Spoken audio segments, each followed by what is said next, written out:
डांट के भगा दिए महाप्रभु। तो आ गए, अब उनको लग रहा था महाप्रभु ने मुझे स्वीकार नहीं किया। तो इसके बाद एक दिन पता चला कि गांव के पास में ही अ, पानी हाटी करके है, वेस्ट बंगाल में भी आज भी पानी हाटी में मंदिर है। और पानी हाटी में नित्यानंद प्रभु जी आए हुए हैं अपने प्रचार कार्य के दौरान। आज भी वो बरगद का पेड़ है, आप जाइएगा तो गंगा जी के तट पे ही, जहाँ पर देख सकते हैं जहाँ पर नित्यानंद प्रभु बैठे थे और ये लीला हुई थी। जो इस्कॉन मंदिर है वो भी गंगा जी के तट पे ही है। उसके पास में ही लगभग मुझे लगता है 200-250 मीटर दूरी पे राइट साइड में हम जाएंगे गंगा के तट पे ही, तो आज भी वो वृक्ष है। जय निताई चंद गौर सुंदर जी की जय, राधा मदन गोपाल जी की जय, गाय माता की जय। तो आज भी वो वृक्ष है जिसको हम देख करके स्मरण कर सकते हैं इस लीला को। तो नित्यानंद प्रभु वहां पर आए हुए थे, तो ये अपने माता पिता से परमिशन ले करके कि मैं बस जाके मिल करके आ जाऊंगा, उनका दर्शन करके आ जाऊंगा। तो बोले हाँ हाँ ठीक है, जाओ जाओ, एक दो साथ में भी लोग लेके जाओ। तो एक दो गार्ड भी भेजे कि हाँ ये आप तुम्हारी सुरक्षा करेंगे, और एक ये भी था कि कहीं भागोगे तो ये पकड़ भी लेंगे और ऐसे सुरक्षा करेंगे। तो एक दो लोगों के साथ उनको भेजा गया, गए। और जब नित्यानंद प्रभु को उन्होंने दूर से देखा तो बहुत मतलब अंदर में उनकी इच्छा हो रहा था कि मैं मतलब इतना पतित जी हूँ, कैसे मैं भगवान के सामने डायरेक्ट जाऊँ। तो दूर से ही प्रणाम करते, ये तो अपनी विनम्रता बस दूर से ही प्रणाम कर रहे थे कि मैं मतलब मेरी क्या वो कि भगवान के सो वो करूँ मैं। तो नित्यानंद प्रभु को उनके जो पार्षद थे बताए कि देखिए रघुनाथ दास आए हैं और ये दूर से आपको प्रणाम कर रहे हैं। तो नित्यानंद प्रभु उनको देख लिए और जोर से चिल्ला करके बोले इधर आओ इधर आओ इधर, मैं तुम्हें देख लिया देख लिया, इधर आओ चोर कहीं के। तो इस प्रकार उनको बुलाए, बुला करके अपने सामने बैठाए, बोले कि तुम चोर हो, इस प्रकार बोले। तो अब स्वयं देखिए भगवान डांट रहे थे, वो उनके डांट को स्वीकार कर रहे थे कि ठीक है जो भी बोले नित्यानंद प्रभु की जो भी बोले एक कृपा है। फिर नित्यानंद प्रभु बोले उनको कि चोर इसलिए बोल रहे थे कि वो बोल रहे थे कि आप चैतन्य महाप्रभु की कृपा प्राप्त करना चाहते हो मेरी कृपा के बिना, और चैतन्य महाप्रभु किसकी प्रॉपर्टी है? मेरी प्रॉपर्टी है। नित्यानंद महाप्रभु नित्यानंद प्रभु की प्रॉपर्टी है।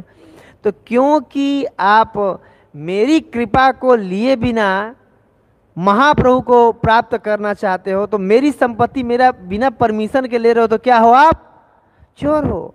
और नित्यानंद प्रभु एक तरह से गुरु तत्व मतलब नित्यानंद प्रभु के रिप्रेजेंटेटिव होते हैं। तो बिना गुरु के कृपा के, बिना वैष्णवों के कृपा के आप भगवान को प्राप्त करना चाहते हो, जो कि बिल्कुल गलत है और ऐसा नहीं कर सकते आप। क्योंकि भगवान किसके प्रॉपर्टी हैं? भगवान भक्तों के प्रॉपर्टी हैं, भगवान गुरु के प्रॉपर्टी है, और चैतन्य महाप्रभु नित्यानंद प्रभु की प्रॉपर्टी है। तो अगर भगवत प्राप्ति हमें करना होगा तो जो भक्ति है वैष्णव के चरणों के अनुगमन करती है भक्ति है। बिना वैष्णव की कृपा के हम भगवान की कृपा नहीं प्राप्त कर सकते हैं, है कि नहीं? भगवान बोल रहे हैं अहम भक्त पराधीनो ही स्वतंत्र इव द्विज साधु विग्रस्त हृदयो भक्ति भक्त जन प्रिय। Bhagavatam 9th canto 4th chapter Durvasa मुनि से भगवान बोले हैं कि मैं अपने भक्तों के अधीन हूं, मेरी कोई अपनी स्वतंत्रता नहीं है। साधु लोग मुझे अपने हृदय में ग्रस्त करके रखते हैं, और भक्त ही भक्त जन प्रिय, जो मेरे भक्तों के भक्त हैं मुझे बहुत प्रिय हैं, वो तक मुझे कंट्रोल करके रखते हैं। साधु नाम हृदय तु हम मद अन्यत्र ते न जानंती ना हम तेभ्यो मनागपि। अगले श्लोक में बोल रहे हैं कि मेरे अलावा जो मेरे भक्त होते हैं वो किसी को नहीं जानते हैं। दुर्वासा जी क्षमा कीजिएगा, लेकिन मैं भी अपने भक्तों के अलावा किसी को नहीं जानता, मैं अपने भक्तों की प्रॉपर्टी हूं। तो इस प्रकार नित्यानंद प्रभु जी रघुनाथ दास गोस्वामी जी को ये बताना चाहते हैं कि अगर भगवान को प्राप्त करना है तो पहले भक्तों के शरण में आइए, आप भक्तों की कृपा को प्राप्त कीजिए, इसके बाद फिर आप भगवान की कृपा को प्राप्त कर सकते हैं। बिना भक्तों के आशीर्वाद के भगवत प्राप्ति नहीं होगी। इसके बाद बोले कि क्योंकि आपने मेरी प्रॉपर्टी को चुराने का प्रयास किया है मेरे परमिशन के बिना, अतएव आपने गलत काम किया, तो आपको दंड मिलेगा।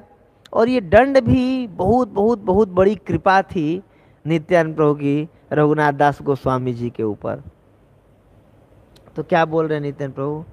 दही चीड़ा भक्षण करह मोर जाना, सूली आनंदित हैल रघुनाथ मन।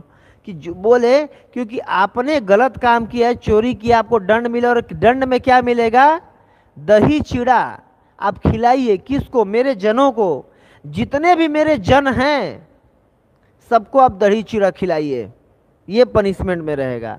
और ये सुन करके अंदर अंदर मन बहुत प्रसन्न हो रहा था किनका?